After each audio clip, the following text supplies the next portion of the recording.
Hey, what's up, everybody? It's Hey John. I jabber opportunities nonstop.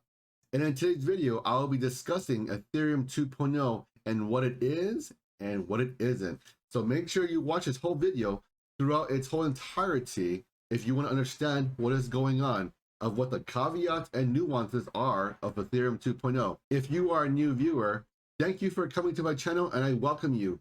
Go ahead and hit the subscribe button and notification bell. And of course, if you're a returning viewer, I thank you for your patronage, and please continue to like the video and I will show you guys what's coming up next. Ethereum 2.0 is being heralded as Ethereum's blockchain messiah. Here's the thing, it isn't.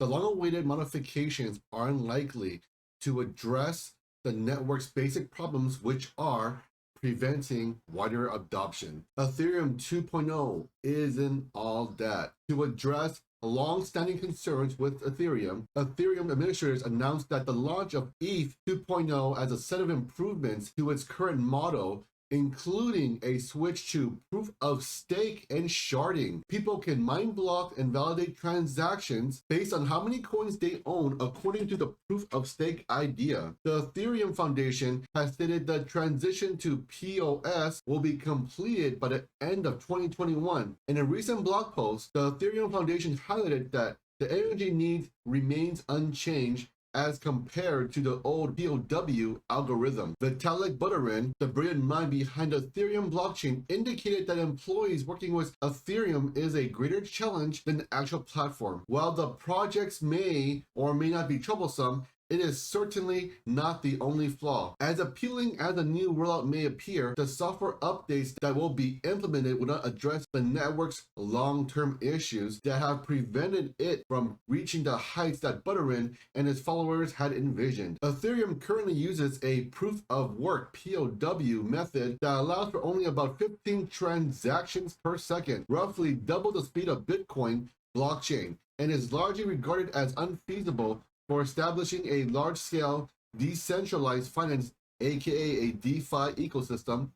As a result, Ethereum gas fees are quite high. Because there are so few transactions per second, the cost of processing faster becomes competitive. According to Dune Analytics, 2 to 5% of transactions on Ethereum based on decentralized exchanges DEX failed owing to issues such a low gas pricing. Poor user experience, user X design is another major issue that Ethereum platform confronts, yet it is generally overlooked. As a result, most users who might be interested in using decentralized finance application or dApp or a non-fungible token NFT marketplace, for example, will avoid doing so because most user interfaces are not only unintuitive but also lack sufficient educational purposes to teach users how to use the platform. Users will be expected to specify transaction fees and gas restrictions for transaction processing in the gas price. How many consumers, though, are aware of this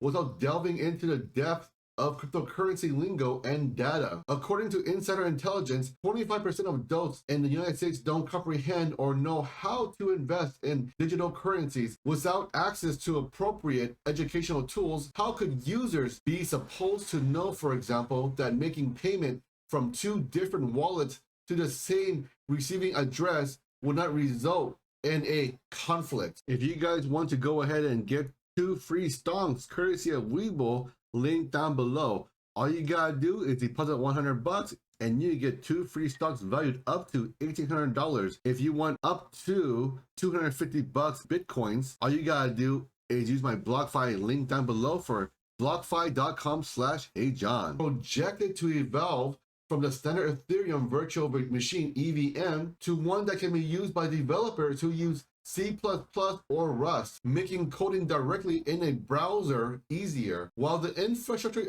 enhancements may be useful in certain ways, such as boosting transaction through output, they fall short in others. For starters, Ethereum 2.0 has been under development for years, leaving many users wondering when the entire upgrade will be available. Although proof of stake is designed to reduce mining costs and energy consumption, network performance can only be raised if block timings and/or block sizes are reduced. Furthermore, sharding is only useful for apps that can operate independently and only need to sync once in a while.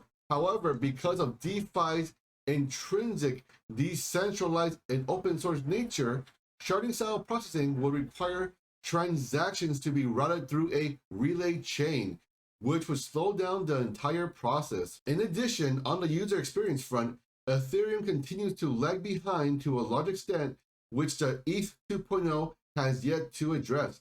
While Ethereum says that it will release enhancements that would help with transaction processing speeds and high gas fees, the foundation exhibits a clear disregard for concerns that, if handled, would allow a bigger number of users to benefit from Ethereum's user-friendly interface. Another issue is that transactions have long confirmation periods, which generally results in delays, asynchronous transaction submission, and confirmation messages. In addition to the persisting gas fees, parameter difficulties, frequently a user will not receive confirmation immediately after completing a transaction, putting the user in the dark as to whether or not the intended receiver received the transaction. This is a bizarre and frustrating user experience for people who are accustomed to rapid outcomes on the web, such as in e-commerce situations. Ethereum may be the blockchain world sweetheart,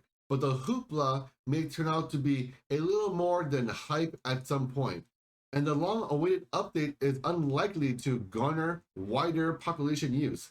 It's unclear whether the anticipated changes will be able to keep the Ethereum Foundation's top executives' pledges. It's unlikely that the ETH 2.0 will make a substantial difference for anyone outside of the Ethereum community unless Ethereum can address some of the larger concerns at hand. For the time being, Ethereum 2.0 is more of a cosmetic tweak than a much-needed game changer.